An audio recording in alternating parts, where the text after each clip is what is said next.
Assalamualaikum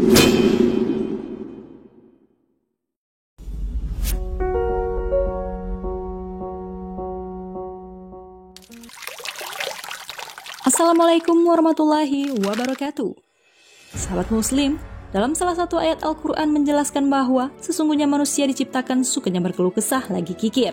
Apabila ia ditimpa kesusahan, ia berkeluh kesah, dan apabila ia mendapat kebaikan, ia amat kikir. Kecuali orang-orang yang senantiasa mendirikan sholat. Al-Quran Surah Al-Ma'arij ayat 19 hingga 22. Dalam firman Allah ini menjelaskan bahwa kita memang diciptakan memiliki sifat yang suka mengeluh lagi kikir. Bila dalam kesusahan akan mengeluh, dan ketika mendapat kebaikan sangatlah kikir. Namun Allah menjelaskan sifat buruk ini hanya untuk orang-orang yang lalai dalam sholatnya. Maka beruntunglah bagi mereka yang selalu menunaikan sholatnya, karena Allah akan menjaga mereka dari sifat kikir dan suka mengeluh. Lalu apakah kita termasuk orang yang suka mengeluh?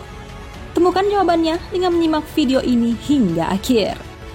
Tapi sebelum lanjut, jangan lupa klik like, subscribe, dan lonceng notifikasi untuk terus mendukung channel ini menyiarkan syiar Islam.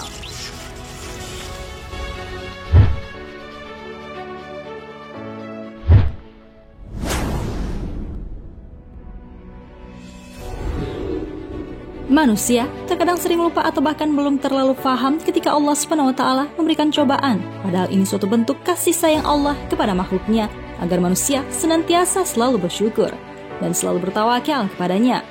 Memang pada dasarnya mengeluh adalah sifat yang dimiliki manusia. Ada banyak hal yang menyebabkan mereka mengeluh atas segala problematika hidup yang seolah-olah tidak bisa diselesaikan.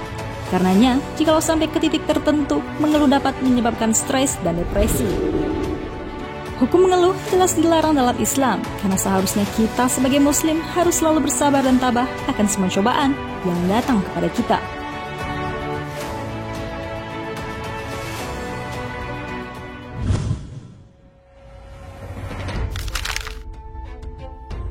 Dikisahkan oleh Abul Hasan yang kala itu pergi haji ke Baitul Haram, di saat tawaf tiba-tiba ia melihat seorang wanita yang bersinar dan berseri wajahnya.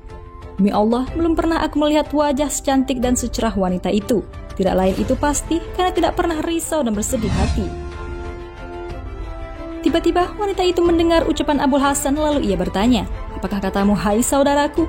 Demi Allah, aku tetap terbelenggu oleh perasaan duka cita dan luka hati karena risau." Lalu Abul Hasan bertanya, "Bagaimana hal yang merisaukanmu?" Wanita itu menjawab, "Pada suatu hari ketika suamiku sedang menyembelih kambing kurban, dan pada aku mempunyai 2 orang anak yang sudah boleh bermain, dan yang satu masih menyusui. Dan ketika aku bangun untuk membuat makanan, tiba-tiba anakku yang agak besar berkata kepada adiknya, 'Hai adikku, sukakah aku tunjukkan kepadamu bagaimana ayah menyembelih kambing?' Jawab adiknya, 'Baiklah kalau begitu.' Kemudian disuruhnya adiknya itu berbaring dan disembelihkannya ke leher adiknya itu. Kemudian dia merasa ketakutan setelah melihat darah memancut keluar dan ia pun lari ke bukit yang mana di sana ia dimakan oleh serigala. Lalu ayahnya pergi mencari anaknya itu sehingga mati kehausan. Dan ketika aku letakkan bayiku untuk keluar mencari suamiku, tiba-tiba bayiku merangkak menuju ke periuk yang berisi air panas. Ditariknya periuk tersebut dan tumpalah air panas terkena ke badannya sehingga habis melepuh kulit badannya. Berita ini terdengar kepada anakku yang telah berkawin dan tinggal di daerah lain, maka ia jatuh pingsan hingga sampai menuju ajalnya. Dan kini aku tinggal sebatang kara di antara mereka semua. Kemudian Abul Hasan bertanya lagi, "Bagaimanakah kesabaranmu menghadapi semua musibah yang sangat hebat itu?"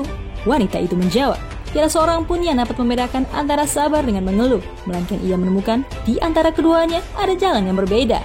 Adapun sabar dengan memperbaiki yang lahir, maka hal itu baik dan terpuji akibatnya. Dan adapun yang mengeluh, maka orangnya tidak mendapat ganti yakni sia-sia belaka."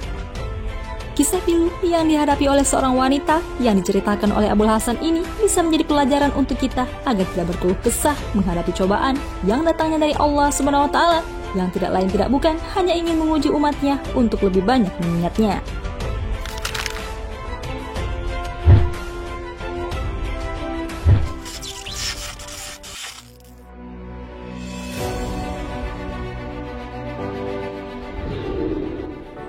Mengeluh dalam Al-Quran memang tidak banyak disebutkan, tetapi ada beberapa ayat di antaranya mengajarkan untuk menemukan solusi dari berkeluh kesah.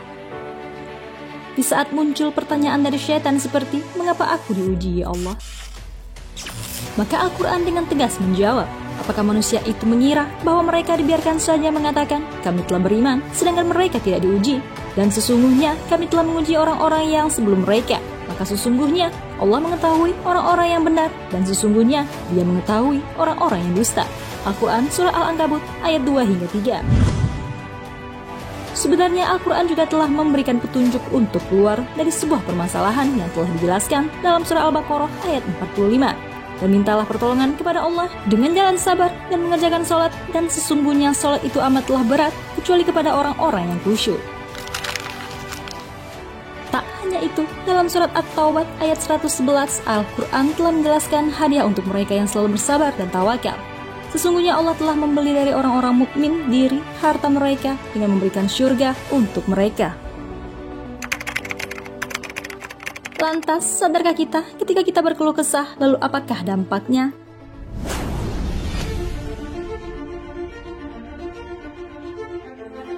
Mengeluh yang sifatnya berkelanjutan dapat memicu depresi kronis. Pada orang yang mengalami depresi kronis, ukuran hipokampus otak yang berkaitan dengan emosi dan ingatan akan mengecil.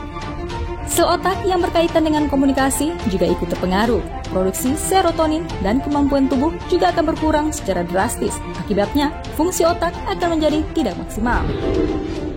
Lebih parahnya lagi, keluhan atas persoalan hidup manusia seperti masalah keuangan hingga asmara dapat menimbulkan stres dan depresi. Dan jika tidak ditangani secara tepat, akan berakhir dengan kematian seseorang dengan cara bunuh diri. Na'udzubillah.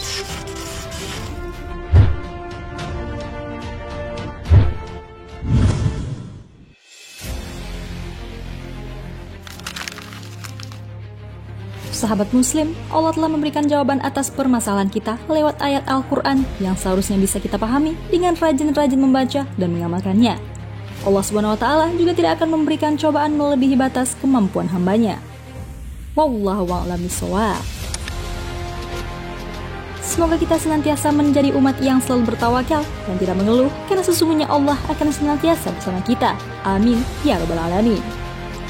Jangan lupa berbagi informasi dengan cara share video ini, karena barang siapa yang menunjuki kepada kebaikan, maka dia mendapatkan pahala seperti pahala orang yang mengerjakannya. Wassalamualaikum warahmatullahi wabarakatuh.